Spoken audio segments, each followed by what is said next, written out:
ตัวปีเลินเฮาเนี่ยนะวัดสันโค้งเปิ้นก็รีโมทลิงก์สัญญาณไปพินตีเรียบร้อยแล้วก็สถานีบ้านทุ่งเรดิโอตั้งอยู่ที่บ้านป่าซักตำบลบ้านกลางอำเภอสันป่าตองของปอดมแม่เทียมวันพุทธวงศ์นึ89.50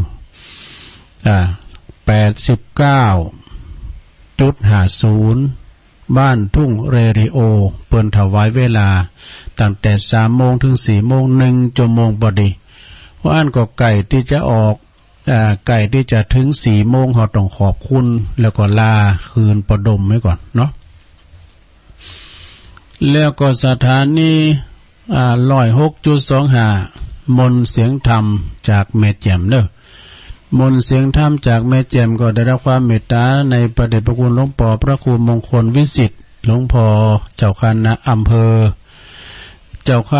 ภอแม่แจ่มเจ้าอาวาสวัดบุภารามตำบลช่างเครื่องอำเภอแม่แจ่มนะตามปกติตามเคยเนาะแม่แจ่มก็ได้ฟังกันแต่บึ้ดก็โทรกันมาเน้อแม่ขันแก้วเน้อช่างเครื่องบุญอ่ะเปิ้นจังโทรมาแล้วก็ปุ้นวันที่4ถึงวันที่8 4 5 6 7 8เนาะก็เปิ้นจะมีการออกเมนประชุมเพลิงศพนะของอาจารย์ท่านพระบดีกาอุดรตุปีอุดรเนี่ยเปิ้นก็เคยเป็นอดีตถึงผอ.ของสถานีเตียนเฮาได้ฟังกันนี่นะคืน106.25ก็วันที่8นี่ก็ถ้าว่าเปิ้นไปกันหลายตัวลุงก็จะขอติดซอยหอยตามไปตัวท่านพระครูด้วยจะไปตานน้ำจิตน้ำใจอาจารย์อุดรเนาะคืออย่ามือหอดเป็นมาหับตัวลุงนะแล้วก็คุ้นเคยการป้าการข้างสุดท้ายที่เหล่าปาตานน่ะเนาะเปิ้นมาเป็นสงฆ์พิธีแล้วมาอู่ก็หั่นก็เนาะเป็นธรรมดาเนาะอนิจจังแด่ตะเอียก็หาคืนวิทยุนี่นะเนาะตอนแรงเองนะก็ฟังกันไปศรัทธาญาติโยมคนเหนือเขินนี่เปิ้นออกมื้อเจ้าเหมือนกันเนาะวันนี้ก็มาดำเนินรายการให้กับพี่น้องศรัทธาญาติโยมได้ฟังกันตั้งคืนตั้งนอกเปิ้นก็ว่าเอาทำมาเทศพ่อเนตัวลุงก็จะเทศทำอยู่ก็เดียวก่อนเนาะทำเมืองก็มันซักซิดนะผมจะเอามาว่าคนเดียวเปิ้นออกได้ทำเหมือนกันเนาะแต่ว่าก่อนจะถึงอันนั้นทำเมืองนะก่อนเดียวเอานี่มาว่าให้ก่อนเนาะศรัทธาญาติโยมทั้งหลายเพราะว่าเฮาต้องว่าต่อเนื่องไปมันได้เฮาต้องมันมีพักครึ่งนะพักครึ่ง พักครึ่งชั่วโมงนี่นะพักชั่วโมงนี้ก็อย่างฟุตบอลนะกะเนาะแต่เวลามันหนักนี่มันดูต่างหน่อยนะซะนะช่วยกันจัดรายการเวลาตัวลุงมีกำตึกโอ้หมดเฝ้าแล้วลูกนี่ ตัวลุงก็เปิดซ้ายนี่ เอาอันนี้มาไว้ก่อนโอ้ขอบคุณแม่เดือนเพ็ญทิมหวางเด้อก็เป็นขอคิดเล็กๆน้อยๆซะได้ญาติโยมทั้งหลายเปิ้นว่าบ่ฮู้จำเป็นต้องอู้นะฮู้นะฮู้และบ่จำเป็นต้องอู้นะรู้ไม่จำเป็นต้องพูดไม่พูดใช่ว่าจะไม่รู้ คือหมายความว่าเปิ้นฮู้นะศรัทธาญาติโยมทั้งหลายบางพองแนวมีดคุมในฟักนะเปิ้นจักออกมาได้กันจักออกมาได้บ่ดำคือลืมใจนะเริ่มมาบนี่สำเตือนนะศรัทธาญาติโยมเปิ้นบอกว่ามันมีแม่ทัพนะแม่ทัพในกองคือแม่ทัพนี่เป็นผู้นำหมู่นำทหารไปออกรบจับศึกนะไปฮบศึกอีนะเปิ้นว่ามีแม่ทัพคนหนึ่งเล่นหมากล้อม หมากล้อมนี่มันจะฮือหมากล้อมหมากสักกานั่นจะเก่งที่สุดมีไปเต่าไปเป่งเนอะแล้วก็พอออกศรัทธาทั้งหลายก็บ่มีไผที่จะเล่นชนะได้มีอยู่หันวันหนึ่งเนอะท่านแม่ทัพนี่ก็กำลังจะไปหลบไปปราบขาศึกติดพวกตังนอกเมืองที่เปิ้นมาประชิดบ้านนี่เมืองแห่งหนึ่งเปิ้นก็นำไผ่ปนกายเนาะมาหารบ้านหลังน้อยกายมาที่บ้านหลังน้อยๆบ้านหลังเล็กๆอยู่หลังหนึ่งนะเขียนป้ายไว้ว่าเล่นหมากล้อมอันดับหนึ่งในประเทศเนาะเล่นเก่งที่สุดด้วยนะปวดทรมานสังคมมาเปะใจท่านแม่ทัพตินิแต่ท่านแม่ทัพก็บ่เจอจึงเข้าไปหาเจ้าของบ้าน แล้วก็ลิ้นกับเปิ้นตุยปรากฏว่าเจ้าของบ้านแป้ชนะแป้โลดนะแป้คือหมายความว่าก้านทั้ง3กระดานเลยเยอะอันแม่ทับก็ใครหัวนะเปิ้นหัวเลาะกากว่าแกเอาป้ายของแกลงได้เลยเว้ย เปิ้นขึ้นป้ายเนาะเอาป้ายลงเลยเพราะแกการฉันว่าการนี่แพ้เองกันเนาะแพ้คือการนั่นเนาะเอาป้ายลงเลยนะแล้วแม่ทัพนั้นก็ไปออกลบจับซึกโดยความดีอกดีใจเพราะว่าได้ชนะแล้วโอ้มันมาแต่งเขียนป้ายว่ามันเก่งที่สุดมันการของถึง3กระดานนี่นะแล้วก็ศรัทธาญาติโยมทั้งหลายหลังจากนั้นไปฟังทูของมาเตนเพราะว่าตุลงต้องอ่านในไลน์ในมือถือนี่นะเพราะฉะนั้นเนี่ยศรัทธาญาติโยมแม่ทัพนั้นก็ออกไปลบจับซึกโดยความดีอกดีใจว่าบันนานต่อใดแม่ทัพนั้นก็ชนะฮบชนะมาได้กับปิกมาผ่านมาตังบ้านหลังน้อยระดับกำก็ยังหันป่ายอยู่นะก็ยังหันป่ายอยู่ป่ายนั้นก็ยังเขียนย้ำเอาลุงตัวนี้แม่ทัพจึงเข้าไปในบ้านของ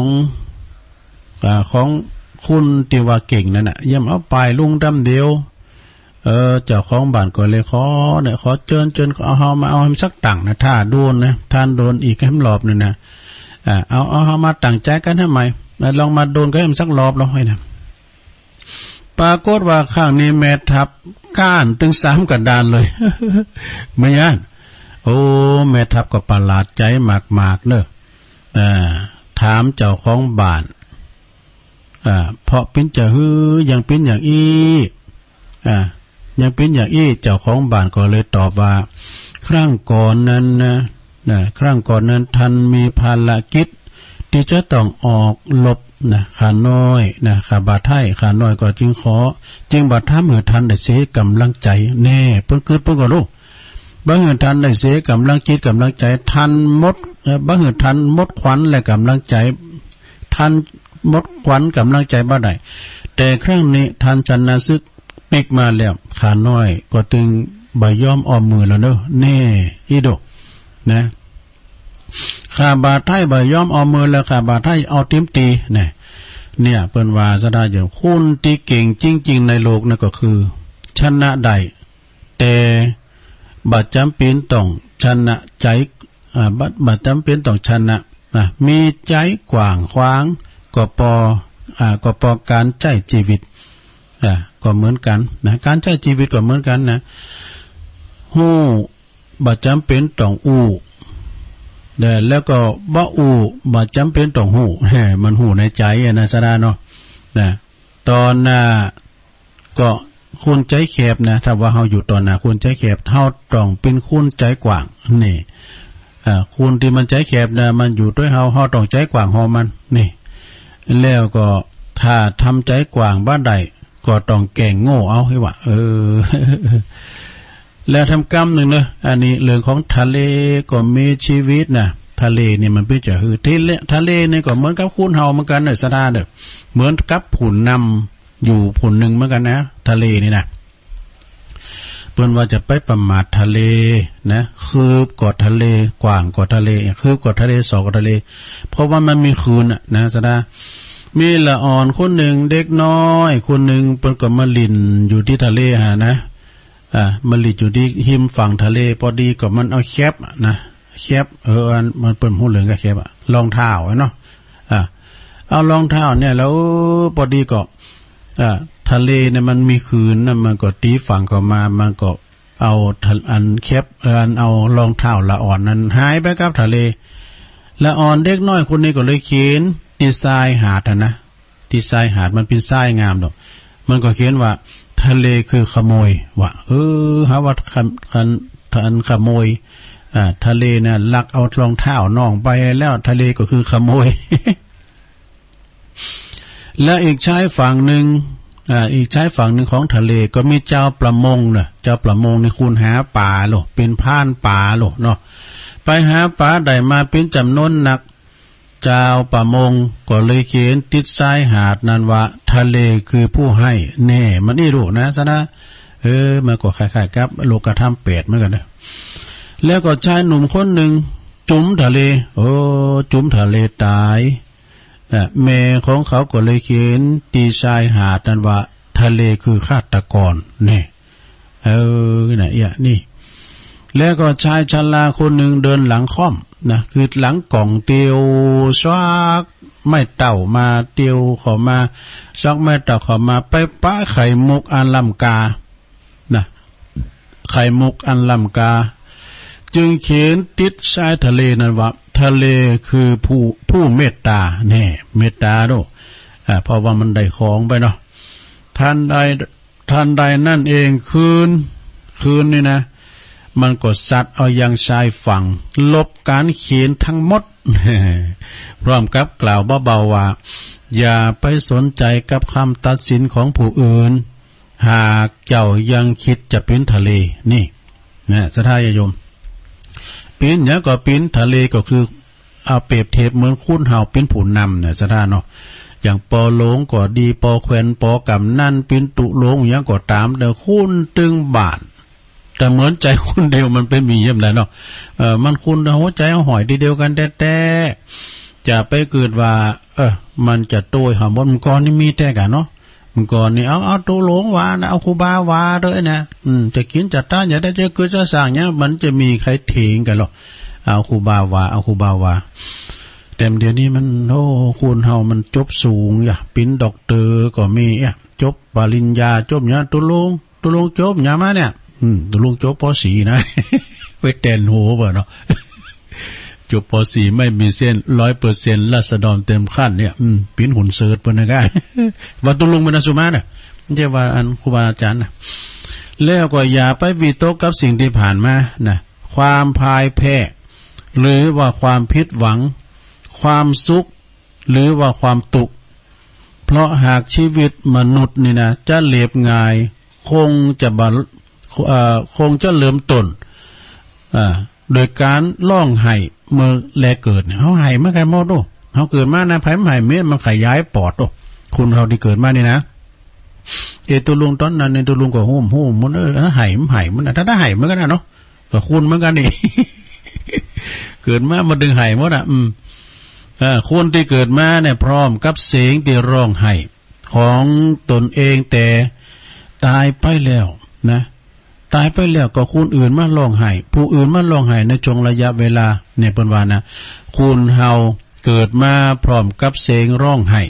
ของตนเองแต่ถ้าว่าเฮาตายไปเนาะพร้อมกับเสียงร้องไห้ก็ของผู้อื่นช่วงเวลาระยะระหว่างนั้นเรียกว่าชีวิตคนนี่นะแล้วก็แมววัดตังแมวกันเนาะแมวมันสอบกินป่าแต่แมวมันลุงอยู่ในน้ำบ่ได้เนี่ยมันมักป่าได้เปิ้นว่าป่าแห้งมาไก่ปากแมวแมวมันสอบกินป่าแต่ว่ามันลุงน้ำบ่ได้แล้วก็ภาวะป่ามันลุงกินป่าบ่ได้แต่ว่าป่านี่มันกินใส่เดินได้แต่ว่ามันก็ขึ้นจากฝั่งมากินใส่เดินบ่ได้เนี่ยมันตรงกันข้ามเนาะชีวิตคนเฮาก็เหมือนกันนะมีได้มีเสมีทั้งมีแล้วก็ทั้งเลิกแล้วก็ต้องเลิกล่มโดยเนี่ยมันเป็นอย่างนั้นนะสถาต่อไปอันนี้เป็นอีไปเดี๋ยวกันเด้นี่ล่ะจงอย่าไปคิดเล็กคิดน้อยกับไผเพราะมันบ่คุ้มจงอย่าจริงจังกับตัวเองเกินไปนี่เป็นว่าอนาสถานไปจริงจังอย่างลำปายมันเป็นอนิจจังจริงจังก็คืออนิจจัง เพราะจะทำให้ตัวเองนะเพราะจะทำลายตัวเองจงอย่าไปจุ่มอยู่กับอดีตที่มันบ้าใดอันยังขึ้นมาเลยอดีตมันผ่านไปอย่างตุลุงวามเจ้าเนี่ยเนาะเปิ้นว่าก็คือมันเป็นอดีตไปแล้วว่านี่นะวันว่าเนี่ย แล้วก็วันเดี๋ยวนี้เป็นปัจจุบันผู้ก็ยังมาเตือพวกนี้ก็ยังเป็นอนาคตะอยู่จงอย่าจริงจังกับปัจจุบันมาเกินไปเพราะชีวิตยังคงต้องเดินต่อไปเนอสนาเนอชีวิตไม่ดิ้นชีวิตไม่สิ้นก็ดิ้นกันไปนะในโลกนี้บ่มีหยังที่จะเป็นของเฮานอกจากสุขภาพกายนะโยมเนอสุขภาพกายที่แข็งแรงอันมาจากสุขภาพใจที่เข้มแข็งเปี่ยมโดยกำลังนั่นเองนะสุขภาพใจสุขภาพกายจะแข็งแรงได้ก็ต้องสุขภาพกายแข็งแรงมาด้วยเนาะมันเนืองกันโดเนาะอย่าได้ไปโอด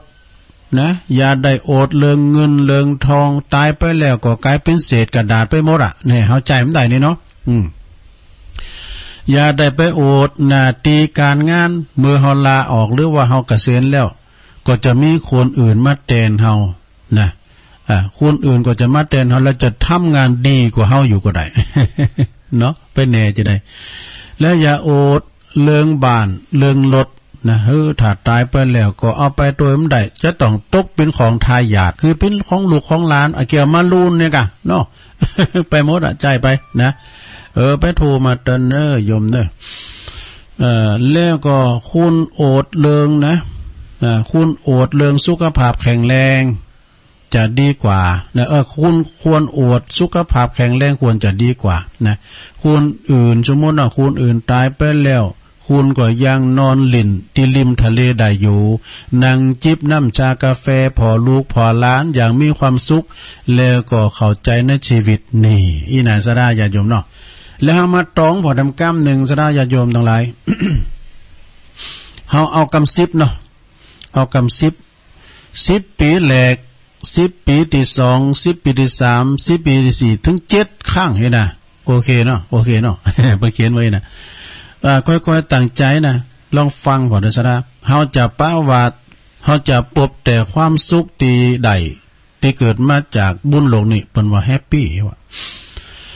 ชีวิตเฮาต้องมี10ปีนะ10ปีสักกี่ครั้งเนี่ยเฮาจะมี10ปีสักกี่ครั้งตุลุงในกี่ครั้งแล้วนะฮะอายุ30ปลายนี่ 3ครั้งแล้วก็แม่บอบอ้าวแล้วก็สอบประโยคนี้มากนะเพิ่นว่ามันจริงอย่างตีถ้าคุณเฮาเนี่ยอายุ70ปีเนาะสมมุตินะสมมุติว่าตัวลุงอายุ70ปีเนาะจ้าหวายน่ะถึงผู้นี้ล่ำไปก็90เก่ากว่านี้จองไว้นะ เฮามี10ปีแหลกนะเฮามีเฮาก็มี10ปีแค่7ครั้งมี7ครั้งเนาะสมมุตินะข้อที่1 10ปีแหลกก็จะหมดไปกับความไหลเดียงสาก็เขาพิษละอ่อนอยู่นะเลี้ยงกี่ฝุ่นกี่ดินอยู่10ปีแรงเนี่ยอันนี้มันหนาบอกเป็นไหลเดียงสานี่เป็นจุดเหนียอยู่หมายความว่ามันยังหู้การหู้งานเด้อแล้วข้อที่2 10ปีต่อมาก็ใจเวลาหมดไปกับการศึกษาเราเรียนนี่เห็นหนังสือนะ10ปีต่อมาเนี่ยนะแล้วข้อที่30ปีต่อมาก็หมดไปกับกับการทำงานแล้วก็การใช้ชีวิตเนี่ยแต่กันเนาะสร้างฐานะนะสร้างฐานะใช้ชีวิตกูแล้วตอนนั้นน่ะมีลูกมีเต่าแล้วข้อที่4 10ปีต่อมาหมดไปกับการสร้างหมดกับการสร้างฐานะ สร้างฐานะสร้างครอบครัวนี่สร้างฐานะมีปิ้นปึกแผ่นเนาะข้อที่5 10ปีต่อมาหมดไปกับการลงหลักปักฐานรักษาสิ่งที่หามาเนี่ยได้หามาแล้วก็อนุรักษ์รักษาของที่เฮาหามาได้นี่ข้อที่6นี่ข้อที่6นี่เปิ้นว่า10ปีต่อมาหมดไปกับการดูแลรักษาสุขภาพเอาแล้วเจ็บป่วยเมื่อยไข้แล้ว10ปีข้อที่6นี่นะการว่า10ปีต่อมาเนี่ยนะหมดการพอก้อยดูแลสุขภาพนะกายใจให้แข็งแรงพอโตพอตนรักษาดูแลพอลุ่มหายใจเนี่ยอาจารย์วรรณชัยประมาณนะพอลุ่มหายใจเฮาไว้เนาะ7ข้อที่7สุดท้ายเนาะสถาเด้อครับว่า7 10 7เด้อก็70ปีนะ 10 ปีสุดท้ายหมดไปกับการปล่อยวางทุกสิ่งทุกอย่างรอคอยปิกบั่นเปิ้นว่ารอคอยกลับบ้านปิกบั่นเก่านะกะเนาะเนี่ยแต่ละปีที่ผ่านไปไวเหมือนโกหกเปิ้นว่านะอีกบัดนั้นก็จะเสี่ยงปีที่เฮาอยู่เลยเนี่ยก็จะผ่านไปเหลือทำกี่เดือนน่ะ 3-4 เดือนนะกะเนาะนี่เดือนตุลา แล้วก็มีหยังที่มันจะมาแน่นอนนะเฮาก็ทำไปแล้วมากมายก็ยังและยังจะต้องทำต่อไปอีกมากมายนะเนี่ยเวลาก็คือหน่วยเงินนะเวลาคือหน่วยเงินในกำมือของเฮาเนี่ยที่เฮาเอาไปแลกกับสิ่งอื่นแล้วก็เฮาเอาเวลาไปแลกงานเฮาเอางานไปแลกเงินนี่พี่หนูเฮาเอางานไปแลกเงินแต่ว่าเฮาบ่เคยเอาเงินนี่นะบ่เคยเอาเงินนี่ไปแลกกับเวลาคืนมาได้สักที เวลานี่เฮาแลกบ่ได้นะซื้อเป็นบ่ได้นะซื้อเวลาหยุดความแก่หยุดความชราเนี่ยมันบ่ได้นะถ้าธนาคารเวลามีจริงนี่นะแสดงเฮาก็บ่เคยมีสมุดบัญชีนะสักลิ่มที่เฮาจะฮู้ว่าบัดเดี๋ยวนี้ว่าตอนเนี่ยเวลาหรือเวลาอยู่ต่อใดเนี่ยเฮาอย่างธนาคารเนี่ยโหโดจะตั้งบัดนี้เฮาใจไปแล้วติ๊กๆเนี่ยมันเหลือกี่ปั้นเหลือกี่ร้อยในธนาคารน่ะเหลือกี่หมื่นเหลือกี่ปั้นนี่น่ะเฮาฮู้โดแต่อายุเนี่ยเฮาฝากธนาคารแล้วเฮาเอาไว้พอแล้วเปิดสมุดพอแล้วเหลือแต่หือน่ะมันไผบ่สามารถที่จะฮู้ได้เหมือนกับเฮาฮู้วันตายเฮานะเฮาก็ฮู้ว่าเฮาฮู้ว่าเฮาใจ10 ปีน่ะของเฮาไปกี่ครั้งแล้วนี่ถึงตุลุง30ไป30เตือกัน แต่ว่าเฮาบ่อาจฮู้ว่าเฮาจะใจ10 ปีตีเหลือเนี่ยของเฮาเนี่ยได้ครบไหมนี่จะครบป่ะจ๊ะนะจะครบก่อแล้วก็แต่นั้นก็บัดสำคัญเท่ากับเฮาใจเวลานะ10 ปีของเฮาไปคุ้มค่าหรือเปล่าคุ้มค่า10 ปีเนี่ยนะไอ้ใจคุ้มค่าพองนี่มันจะว่า10 ปีต่อมาในปุถุเฮานี่อยู่สุขสบายคำปอคำแม่อันนี้ก็มทาเลยเนาะเมื่อเฮาหันหลังกลับมาขอได้เต็มปากว่าเฮาใจมันอย่างบ้านหน้าเสียได้เลยเพราะว่าเฮามีความกตัญญูเฮาสร้างคุณประโยชน์ให้กับสังคมกับในโลกนี้จัดหลายนะสร้างคุณงามความดีไปวัดไปว่าอย่างนี้กะเนาะบำรุงพ่อแม่พอก้อยดูแลสร้างสังคมสร้างสรรค์ชีวิตคนเฮาจะมี10 ปีสักกี่ครั้งกันใจ10 ปี7 ครั้งเฮาก็คือคุ้มค่าเด้อนี่แล้วก็สวัสดีกับ10 ปีปัจจุบันของท่านอันนี้นะสรุปแล้วก็คือว่าชีวิตของเฮาอยู่อย่างเรียบง่ายคือสนุกสนานกับมันในลงเด้อใจชีวิต 30% ที่เหลือเนี่ยนะคือเป็นของเฮาบาดเจ็บบาดปวดบาดเจ็บปวดแต่ก็ต้องบำรุงร่างกายนะบำรุงรักษาจะไปประมาทแล้วกระบากกระหายคือบ่อยากบ่อยากกินน้ำแต่ก็ต้องดื่มน้ำนะวุ่นวุ่นแค่ไหนเฮาก็ต้องปล่อยวางเนี่ยปล่อยวางปล่อยวางเนี่ยแม่แม่ที่โทรมานะอัตมาก็หันอกหันใจลูกไผก็ใจมั่นได้แม่ได้ตุลุงผมจำว่าปล่อยวางให้พองน่ะเนาะคุณเฮาเนี่ยเฮาเล่งกายเขาได้แต่ใจมันจะเฮาเล่งใดเนี่ยได้เฮาขอเป็นกำลังใจให้แม่เด้อพี่น้องตั้งสรรปัดตองแล้วก็มีเหตุมีผลแต่ก็ต้องยอมคนให้พองนี่มีอำนาจแต่ก็ต้องฮู้จักถ่อมตนนี่ถ่อมตนให้พองเด้อมีอำนาจวาสนาแล้ว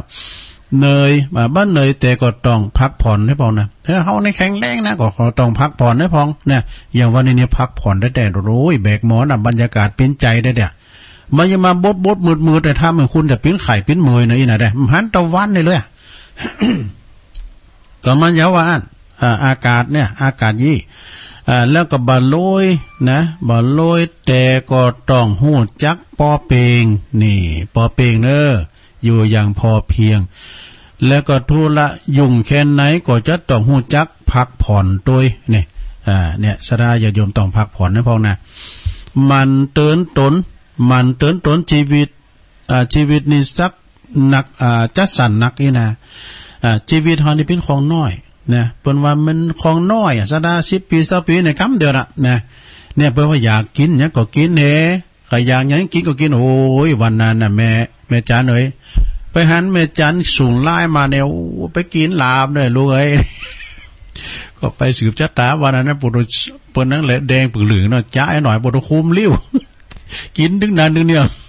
กันได้ยินกรรมก็แม่จันก็ดึงเสียดายนะผมควายเงาแดงปึกเหลืองเนาะคุมลิ้วนี่ประเดี๋ยวนี้มันงูควายปิ้นหากันอยู่น่ะมันตั้งหายใจระบบตั้งหายใจตั้งเมืองฮอดเนี่ยซะนะเด้อตามเมืองฮอดเนี่ยควายลุ่มตายไปเขาไปดิ้นดูอาชีพเก่าเขานั่นน่ะเพราะว่าเมื่อก่อนเขาเคยเลี้ยงควายเปิ้นเอาแมคโครคุดเปิ้นเอาไปฝังเปิ้นจะกินน่ะมันจะตกปุ่นกินอันขายกันแหละเปิ้นเอาไปฝังบ่น่ะซะเด้อเป็นดีเห็นดูสัตว์เฮาเนี่ยเนาะแม่งูโตควายเด้อศรัทธาญาติโยมหลายมียุคมียามหยังก่อนนี่ก็งูควายขี่ขาวก้ามเนี่ยก็ไอ้น่ะเฮาเอาอันจุ่มจาลิงเนี่ยไปหล่อมันก็หายหรอกควายเจ็บตาก้านำตามันย่อยก้าเอาเคสเทนน่ะมาจิเขามาเนี่ยมันไปแปะอย่างเงี้ยโหไปจิเขามันก็หายเนี่ยอยากกินเนี่ยก็กินเฮ้ไข่แอลก็แอลเพราะว่าอยากเที่ยวก็เที่ยวไอ้น่ะเรื่องกลุ่มอย่าเก็บมาไว้นี่เรื่องกลุ่มอกกลุ่มใจก็เอาปล่อยว่างเนี่ยแม่เนอะแม่ปล่อยว่างเนี่ยจะมาเด้อลูกเต่าได้เฮากับลูกไผก็ใจมั่นจังว่าจะไปเขตปรุงว่างให้พองเลยว่าสุขสบายทุกเพลาเวลาที่เฮายังจับมือไหวก็เจิญเปินมาสังสรรค์อีดอกหรือว่าออกไปหาสังสรรค์หาเปินพองนี่เวลาเฮายังกอดไว้ก็โอบกอดฮือจืนใจเนี่ยทำนาตีปอเมลูกสามีภรรยาปีน้องและก็เปินปองเดียวกันฮือดีต่อไปนะครอบครัวของเขาก็จะสุขสันต์หันษานะมาก่อนเสมอเวลาอยู่ด้วยกันเนี่ยอย่าแต่ไปโกรธกันง่ายๆเลยว่าไปอย่าไปโกรธไปเกลียดกันอู่กันมนเจ้าหวานเนี่ยอู่กันมนเจ้าหวานสำคัญก็ต้องเป็นผู้ฮือก่อนเสมอเนี่ยฮือก่อนเสมอเฮาเนี่ยฮือก่อนเสมอไอ้แม่ถึงวันนี้นะเฮาถึงฮือก่อนเสมอแหละลูกม้ามเจ้าก็หนึ่งเขาแล้วก็ตุ่มเขาหือม้านี่เอาเขาหือม้านี่กูวันนี้แล้วมันบัดดีมันอย่างนั้นมาบัดนี้อันนั้นมันขี่ไล่ตัวรถนะจะมาดัดสันดานมันอย่างได้แต่รถเครื่องมาเนี่ยมันเป็นลุงดอยก่อนไล่รถความพองเป็นใจป้างอ่ะโกเป็นรถเผลอที่สำคัญนั้นต้องเป็นผู้หือก่อนเสมอติ้มใจสุขใจตีเป็นผู้หือเนี่ยเฮาหือเปิ้นอย่างเนี่ยมันโมนสถาการเปิ้นหับนี่น่ะมันโมนจ้ะอย่างก็ตามเนี่ยนะการเอาหือเปิ้นน่ะฉันว่าเฮามีแล้วมาขอแล้วมีหือนี่ก็มันโมนใจอ่ะแหละก็ฮู้จักขอโทษแล้วก็สำนึกผิดทุกครั้งเมื่อทำผิดนี่น่ะสุดท้ายปล่อยวางแล้วก็พอเพียงคิดดีทำดีพูดดีมีสุขสนุกจบขอบคุณเด้อปิ้นขอคิดเล็กๆน้อยๆจากคุณแม่เดือนเพ็ญทิมวางเนี่ยเปิ้นจะส่งน่ะมาหือตัวลุงโอ้ยโมนคุณอื่นเปิ้นก็อ่านกันหมดแล้วซะนะแต่ว่าคุณเดียวอันอย่างว่าเปิ้นได้อ่านนี่กันเนาะที่เปิ้นได้อ่านนี่นะเฮาก็หันใจเปิ้นเฮาตัวลุงเอามาตีแผ่ทำกั้มนี่นะตอนนี้ก็อันนี้ก็กินประจัดหมื่นแล้วมันได้อ่านมันได้อันบ้าใดตุลุงบ้าใดอันอ่านเตียธรรมสักครับก็เดี๋ยวชั่วโมงที่2จะเตียธรรมหน่อยซะเด้อตามโยมที่เพิ่นบอกว่าเตียธรรมเด้อตุลุงไงนะจะเตียธรรมเพิ่นแปลงไล่มาก็เดี๋ยวจะเตียธรรมเมืองให้ฟังเนาะหลากหลายตุลุงเดี๋ยวไม่เป็นไรเดี๋ยวชัยวัฒน์จัดให้ตอนนี้จะเปิดสายเด้อซะด้านเนี่ยชั่วโมงแรกนะช่วงแรกนี่จะเปิดสายก่อนปุตบรรยากาศปินอกปินใจบันใดเมืองใดไผฝุ่นตกพองรายงานมา 089-955-6506นี่ปินจะได้พองก็จะไปลืมเนอะโอ้วันนี้วันที่20เนี่ยเปิ้นมีงานกฐินที่วัดหลุมนี่ก็ฮะปนันมองเขาเนาะปนันมองเนาะวัดสิริมังคลาจารย์ เจริญปอนเจริญปอนว่ามาล่ะมาวัดเจ็ดกันกูกำแม่อยู่ไหนแม่บุพัดนะครับแม่บุพัดในมือเหม็นน้ำเนิมว่ากับมือหนึ่งอยู่อันต้นสันเนาะต้นสันฮะมีอย่างไหมมีอย่างว่ามาล่ะอันพอโอ้ห้องน้าอินกับนักศึกษาห้องแห่หลวงมีสุขภาพแข็งแรงเลยว่าไปเลยอันนี้มันประกาศแหละมันเป็นอย่างมันจะการวันงานวัดกะจะงานวัดก่อนนะจะเปิดฟังวิทยุอ่ะเปิดว่าเขาได้ยินได้ฟัดกับโทรมาหาอยู่รู้ว่านะได้ยินได้ฟัดโดที่วิทยุอยู่แล้วก็เปิดฟังเนี่ยแต่ดีแล้วกันห้องแห่หลวงบ้านห้องแห่หลวงห้องแห่หลวงบุตรบนกิจสลักแล้วรู้บ้านไหนหงย่นเขาพี่น้องห้องแห่หลวงแล้วของคนรักษาพี่น้องเขามีจันไรเนี่ยเขาอินดูรักษาเพราะว่าคนนี้สุขภาพแข็งแรงปออินเมษาเนอะแข็งแรงสู้เนาะยินดีแม่บุพัดเนอะสาธุครอบครัวใหญ่ด้วยมดอ่ะตึงมดอ่ะนะตึงมดที่เปิ่นฟังขอบคุณแม่บุพัดหลายๆต้นซ่านเจริญปอนสาธุลุงฮะตากัดกอมเนอะแม่บุญกัดกอมมาแล้วหนาวก่อนพอให้บดีนี่เหรอมันเย็นเนาะมันอากาศเย็นนะฝนมันตกเนี่ยมันสวยๆอ่ะแม่นี่มันบะเนาะมันตกบ้านหนัก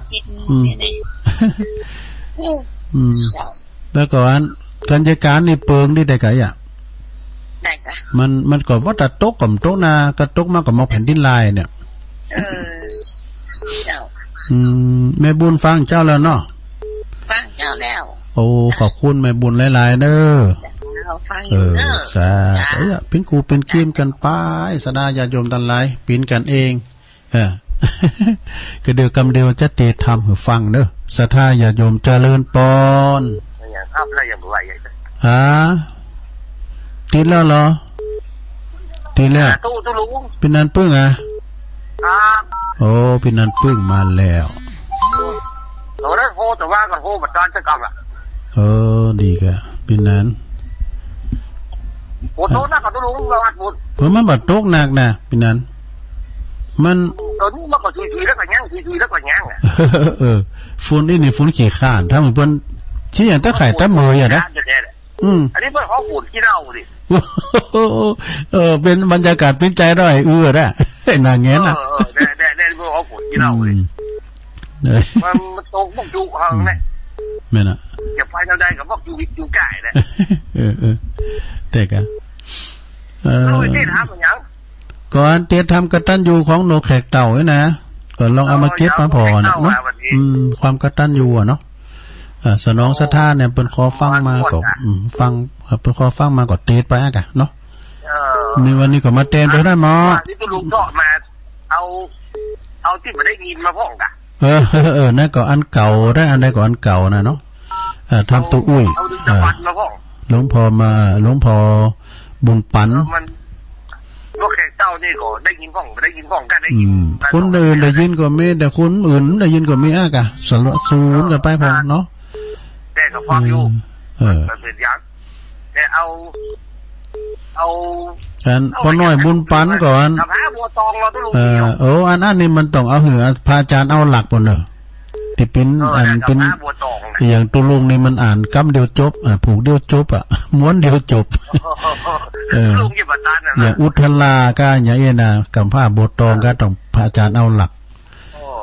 แล้วพอน้อยบุญปันนี่ก็จะใครฟังงานนั้นนะหมอเก่ากองนะหมอถ้าจะเอาหลักนี่ให้จะเขาแท้เอาเก่ากองก่อนกะเก่ากองกับบนหูกันละยินดีเนอพี่นานเนอสาธุพี่นานปึ้งนะสารปีเจริญปอนเจ้าไว้สาธุลุงทางใดจ้าแม่พันนะเจ้าแม่ละเจ้าป่าบงเจ้าแม่พันป่าบงลมเย็นก็ลุงตอนนี้มันก็บดนะมันแสงแดด โซล่าเซลล์นึงทำงานได้เล่มเด้เนี่ยไฟฟ้าที่มันแดด2เลยนะที่มันพลังแสงอาทิตย์เนี่ยที่หน้าห้องตุลุงออกก็ได้เพราะมันมีแสงอาทิตย์ส่องมันก็เย็นๆอยู่นะมันก็ถ้าอย่างมีอยู่หน้าฝนเนี่ยหรือว่ามันจะเป็นเขาว่ามันจะมีพายุเข้าในนะจ้ะตกก็ตกดีตกงามขอบคุณแม่พันธุ์หลายๆเด้อสาธุกำลังใจนะเจ้าโอ้ขอบคุณแม่พันธุ์ป่าบุงนะฟางฟางไม้แห้งเขาเจริญปอนฮัลโหลเจ้าเจริญปอนแม่อยู่ไหนฮัลโหลแม่ติดแล้วแม่อยู่ไหน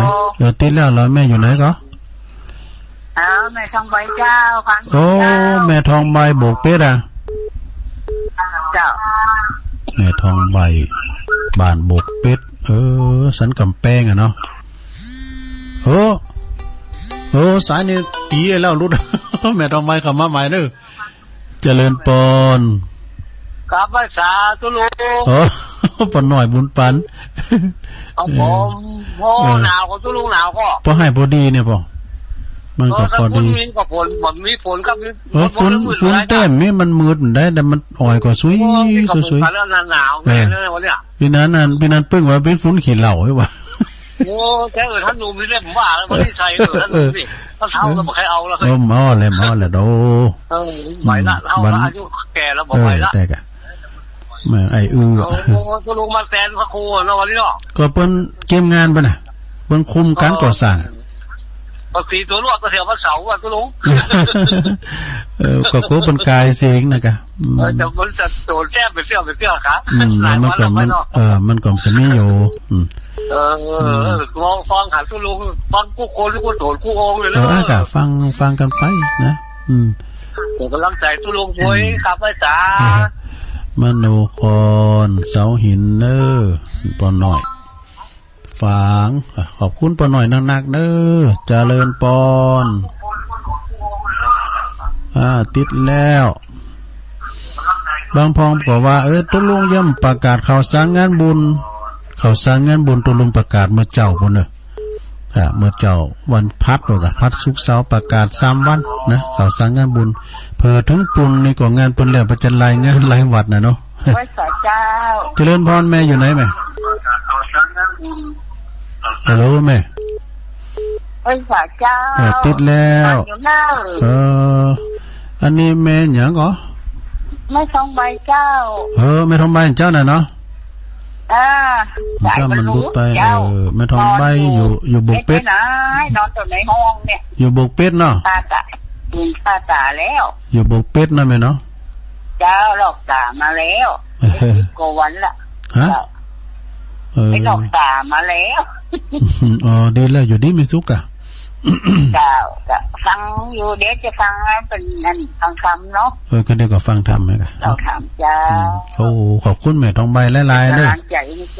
แม่ทองใบเนี่ยเป็นปิ้นหมอนโนดปืนเมืองนะนวดสมุนไพรนะจับสินจับเอ็นเวลาโควิดมาปวดวิดหมดว่าเป็นวันขอมาแต้มเวลาเลยทำอยู่เนาะเดี๋ยวนี้เลือหลายอยู่เนื้อสถาก็โทรว่าเขามาไปยังนะก็เดี๋ยวตอน2ก็โทรมาแล้วเจริญปอนไหว้สาเจ้าตัวลุงแม่อยู่ไหนแม่ไข่แก้วอยู่บ่อสร้างสังกะแปงเจ้าแม่ไข่แก้วดูอยู่บ่อสร้างเนาะสังกะแปงเจ้าบ่อสร้างสังกะแปงเจ้าแต่ก็จัดหลายเตือแล้วเนี่ยมันบ่ติดแต่ตัวลุงติดแล้วเหรอฟังเจ้าแล้วกะแม่ไข่แก้วเจ้าฟังกับเจ้าแล้วเจ้าฟังเมื่อบ่าย3เนี่ยค่ะตัวลงก็เตี้ยวเข้าเตี้ยวออกนะเอาเทปใส่เดี๋ยวก็เทปมดพองเดี๋ยวก็ดักไปกำนึงไงเจ้าโต๊ะก็ตู้มีโต๊ะเหรอแม่มันนั้นมืดได้บดมืดวันข้างนี่นะโต๊ะหยอดย่อยๆนี่ค่ะตั้งอีสานมันโต๊ะนั่งกับเขินนี่พอจะแตกกว่าเป็นว่าเจ้ามันตกหนักเป็นปีขอบคุณแม่ไข่แก้วหลายๆเนอะเจ้าไว้เจ้า อันนี้เพิ่นอยู่บ่อสร้างสันกำแพงเนาะสันกำแพงก็คืนของไฟหินนี่ไปไกลหัวสะดาแพ้วแม่แตงแม่ริมบ่ก็ฟังได้เน้อไปตั้งเปาะอายแม่น้อยเขาบ่ลำกลางวันเพิ่นลำได้ฟังนี่นะเพิ่นเป็นปกกะแม่ขายเนาะไผอยู่ก็ฟังไปสะดาโทรมาเป็นกำลังใจกันหือได้นะบางพองเพิ่นก็ไปไหนลุกหอดเพิ่นก็อยู่กับฮอกับเพิ่นเอาวิทยุน่ะเป็นอกเป็นใจเนาะพี่น้องบ้านเฮาอยู่ทั้งฝางก็โทรมาพ้องเน้อแม่เจริญปอนปนันพันน่ะโอ้ปนันพันเนาะครับผมปนันพันฟังเจ้าเรากะปนันพันแม่อ่อนโอ้เด็กอะฝนตกหลายเหรอนั่นกะมันบดมืดทำหรือเฮาจะปิ้นไข่ปิ้นมวยกันน่ะอีน่ะได้มันเหมือนแสงแดดอ่ะดังกอยไปติๆเฮ้ยวันนั้นได้ยินอยู่กะโอ้ดังกอยเนอะของปนนั้นเนี่ยถ้ามีปัญหาน่ะเนอะบัดลำโพงเพิ่นดังกอยก็อันจะได้ก็ขอบคุณปนนั้นดังๆเนี่ยพี่กำลังใจปนนั้นพันเด้อกะสาธุเอาปนนั้นพันเนี่ยเปิดปิ้นปนนั้นมัคคณายกเก่านะเนี่ยเปิดก็ติดตามตลอดเนาะฟังกันหลายกับปนนั้นเจริญปอนไม่ทราบเจ้าเจริญปอนโยมอยู่ตั้งใดอยู่ป่าแดงไม่อายเจ้าพี่น้องป่าแดงไม่อายป่ะดูแม่ยังก่อนแม่ขันแก้วเจ้าโอ้แม่ขันแก้วโอ้หนาวแต่ตัวลุงจ้ะน่ากะโอ้มึงไม่อายนี่หนาวนะป่าแดงไม่อายก็มันหนาวก็ฝุ่นได้หรอนั่นไปฝุ่นตุ่นหนาวเนาะเนี่ยเนาะถ้ามันแบบตกนี่ต่อไปมันจะหนาวหรอแม่เนาะการฝุ่นในอย่างนี้ฝุ่นในอย่างนี้ได้เริ่มหนาวเมื่อก่อนเนี่ยบดร้อยกระทงเลยนะไปร้อยกระทงน้องกีดีนะมันดึงหนาวแสนกบๆแล้วนะเดือนยีปิงเนี่ยเดี๋ยวนี้มันเนี่ยอ้าวเลยนะมาเยี่ยมป้อนหนาวเพื่อนนะโอ้เมื่อก่อนเนี่ยหนาวได้นะ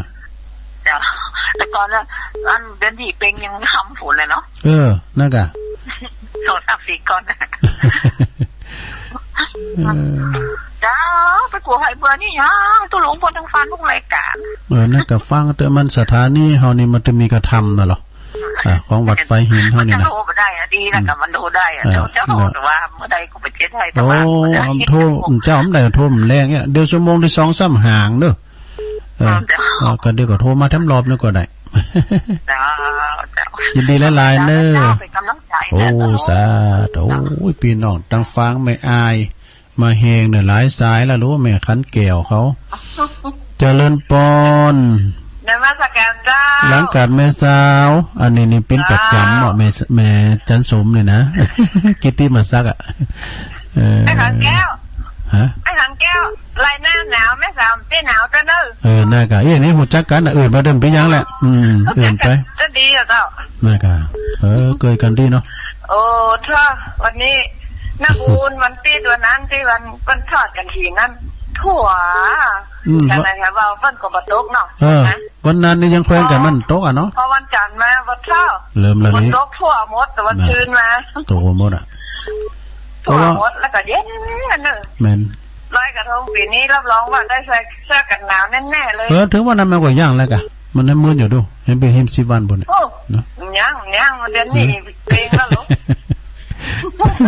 น้ำแน่ๆเลยเดี๋ยวนี้พออาบน้ำแล้วตัวลุงวันนึงว่าดูวันเพ็ญเดือน12น้ำก็นองเต็มตลิ่งเราเป็นมหาฝุ่นเลยค่ะ